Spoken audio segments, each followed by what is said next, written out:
President Obama not only continuing to fall in the polls, but also entering territory where no elected leader wants to be. Take a look at this NBC Wall Street Journal poll. This is the latest. The president losing steam since his re-election. Now 47% of Americans say he's doing a good job, but guess what?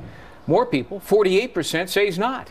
This puts the president underwater. Negative approval rating, with more people disapproving than approving his job performance. Let's bring in our political insiders. John LeBoutillier, former Republican congressman for New York, Pat Caddell, Fox News contributor, former pollster for President Jimmy Carter, and Doug Schoen, he too a Fox News contributor and a former pollster for President Bill Clinton. Gentlemen, good to see you all. Good to see you, Gregg. This is the third straight survey showing a decline for President Obama, and half disapprove of his handling of the economy. Right, and that's the real issue.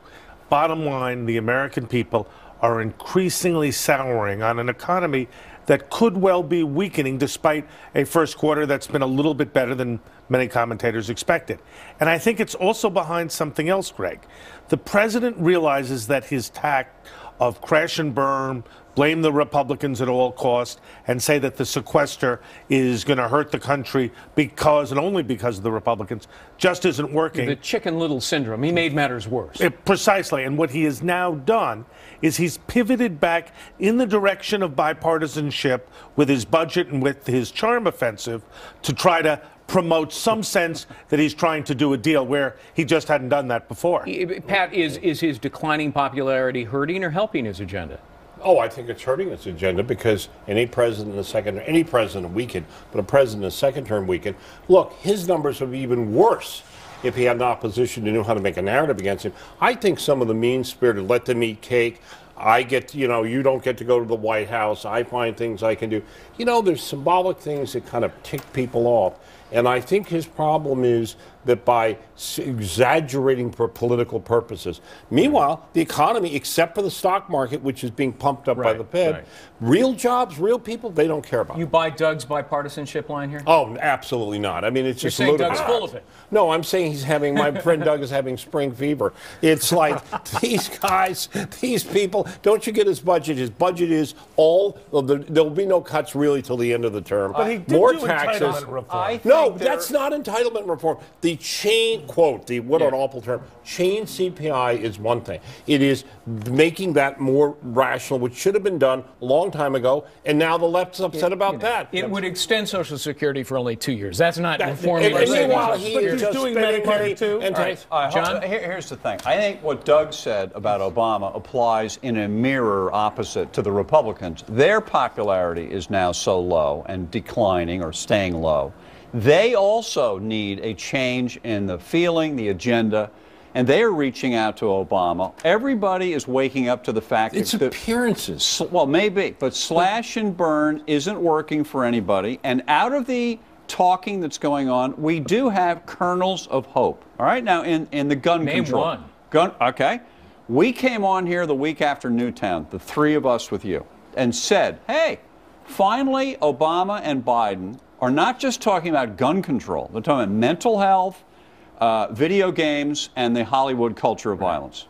We now read that quietly in the gun control debate in the Senate, along with guns, magazines, background checks, there's a serious push to do a lot about mental health, which is something that that's not Obama. And there's no, it's not Obama. John. It's people other than Obama who've seized the vacuum of empty. He is empty. To go back to my first point, we are, I think, going to have a serious vote on a serious proposal by Joe Manchin and Pat Toomey to do background checks. We've got a consensus on immigration forming. That, along with the possibility, and I call it a possibility, on the budget suggests to me that there's real possibility that in the spring, Pat, we could break out with bipartisanship. As long as he is going to do taxes the way he's going to do taxes. Look, he was once again. He was, what, Greg, 60 days late with his budget? Let me put up on the screen the Rasmussen poll about tax hikes to fund the federal government.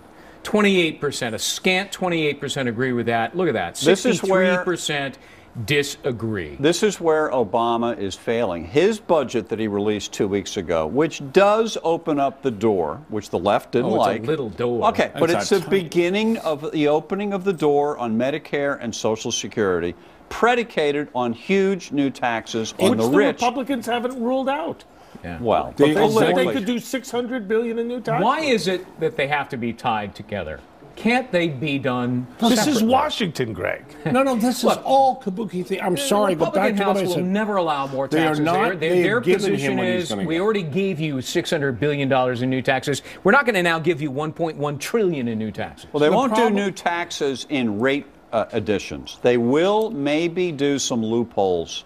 Limit Close some deductions? loopholes. Yeah, on deductions. Confiscate IRAs. All right, what about the Buffett rule? If you make more than $1 million, you got to have at least a bare minimum of 30% in taxes. I note parenthetically, the president only paid 18%. I don't think you're going to see the Buffett rule. Once again, don't think let them them eat eat cake. No Buffett rule. No Buffett rule? No Buffett rule. No. Nobody agrees with the No Buffett Buffett rule. rule. How about No. the carried interest? Carried, I would No carried cry. interest either, No, because the carried bundlers are funding it. Well, Pat, then- you know that. Then what are you problem going to is do? No, let me just say this. The people getting screwed in this are the ordinary Americans. They're going to get nothing. And these guys that own the system will get everything, If the including carried Republicans interest. were smart, They would they get would on that. counter Obama by saying, you want new taxes? We will lead the charge to get rid of the carried interest exception and raise taxes He's on calling hedge for funds. $50 billion more in stimulus spending. The last stimulus, the big $1 trillion stimulus, proved to be pretty unpopular still. Yeah. He's not going to get $50 I don't billion think he's more. going to get $50 He billion. just wants to spend money. Let's get this serious. This deal he put up is embarrassing in the sense that it does nothing to really tackle long-term. It's Greg. status quo. And he got rid of the sequester Greg, cuts, I by wanna the way. go back This to is how a you- sleight of hand. Well, even if you're right, and it's so far it's a kabuki theater, I want to go back to how you opened up. The fact that the president's ratings are so bad for a historic figure, the first African-American president, now reelected, is going down at a time he still ought to be enjoying a honeymoon. He needs something to reverse this trend, A, for his short term, B, for history, all right? Yeah. And the way to do it is a long-term budget deal, and I think he's waking up to Well, it. you know, maybe he's going to have to do this, Doug, and the economy is pushing him because consumer sentiment now fell to its lowest Right. level in 9 months. Consumers are pulling back. I saw the retail sales, they're faltering. People are cutting back on spending. Right. And that is right. And John is onto something. The Republicans have basically said we're willing to consider additional revenue if we don't have to raise rates. The Democrats, through Obama, have said we'll take on entitlements. And we have the debt ceiling, which we run up against in July again. All of that is a recipe for a deal. And if it's no deal, and I'm wrong and it doesn't happen, we're in for calamitous times. But the Go ahead. economy is getting worse for ordinary people. I Absolutely. don't think you can look at this. What Washington doesn't care about is what's happening to the average American in their home. What they care about, you know, we're told the stock market's going great because the Fed is printing money like crazy and to build up assets for banks, but no one will stand up on these things. What we have is a set of political dynamics which are relevant to so many Americans. John, are people getting hit by Obamacare now? The taxes are kicking in. Employers are either dropping their coverage or they're switching them with higher worker contributions. And people who have their own coverage, Way they're up, having it's to pay going up. higher premiums. Yeah, no, it's already beginning, even though the law hasn't taken effect. You could see it, unintended consequences. Is this People- contributing to the decline of the president's Definitely. approval? Yes, And because- it's only going to begin when for the next 4 years or so. Every time any of us, anybody watching, goes to the drugstore and can't get something, or the price is higher, or a doctor's closed, whatever it is, you're going to blame it on Obamacare. It's going to eat this thing away. And we're not even getting the health exchanges that he Right. promised that it was supposed to So save the the thing's money. falling apart at the if seams. Yeah. there was Slowly. if your party was not so brain dead, they would have a narrative up every day on this line, whatever, and it would say today's latest outrage on Obamacare. And you know what it's all about, Greg? It's all about that's not what you promised us. The one, how about the one? The cancer clinics. You go to Yes, clinic, right. you can't get chemotherapy at a clinic All right. because of Republicans Obamacare. have no narrative. None. Pat. None. They have no argument. they have no plan. Why don't you guys come up with a narrative for them, help them out? We've They seem to tried. need help. They're not All right, listening hang to in us No one there. will yet. listen to me. I'm Hang just in a there crazy for a man. second. We got more to talk about. The secret recording of Senator Mitch McConnell's campaign strategy meeting focusing on Hollywood actress Ashley Judd, a possible Democratic opponent. she's clearly, this sounds extreme, but she is emotionally unbalanced. I mean, it's been documented. Jesse can go in chapter and verse from her autobiography about, she suffered some suicidal tendencies. She was hospitalized for 42 days, and she had a mental breakdown in the 90s. Let's bring in John LeBoutillier, Pat Caddell, Doug Schoen, our political insiders. Congressman, the media is outraged, not that McConnell's office got bugged, which is arguably against the law, it's a crime, but they're outraged that he was thinking about using some opposition research against Ashley Judd, which is as old as Grandma Moses, by the way. Well, first of all, it's the role of the opposition to dig up info on the other person and use it in a campaign to educate the voters. There's nothing wrong with it as long as you dig it up legally. Right. Now, I didn't hear these liberals very upset when suddenly last September, what surfaced but the 47% video of Romney. No. Yeah. You were shocked. Yeah, shocked. This one, here we have the FBI on Wednesday and Thursday in McConnell's office down there in Kentucky checking out what happened to see that this is a very serious possible federal or state felony to bug the guy's office. That is serious and wrong. Digging up stuff on Ashley Judd, whether the liberals like her or not, even though lives in Tennessee, not Kentucky, there's nothing for Tennessee. That's right, and spoke at the Democratic convention as part of the Tennessee delegation. There's nothing wrong with that. Both sides have done this for eons. Take the alleged spoof, and I'm not sure it was totally a spoof, when James O'Keefe, under the guise of being a repairman, went into Mary Landrieu's Senate office. And he got indicted. He got indicted, and I think they resolved it with a plea, but let's just say the moral equivalence wasn't there when that happened. No. Look, but this is because the pettiness. Look, we had this week, both houses, with no debate, took away disclosure on the internet from guess who? The 28,000 people in the House, the Senate, and their aides. Including members of Congress. Including members of Congress. Stock Act. They took away the disclosures, and nobody said a word in the media. Why? We have systematic and endemic corruption. Look, last week on the New York Times, see this? Mr. Baucus, Max Baucus, the head of the Finance Committee, who has announced that it turns out all of his aides are now lobbyists, right?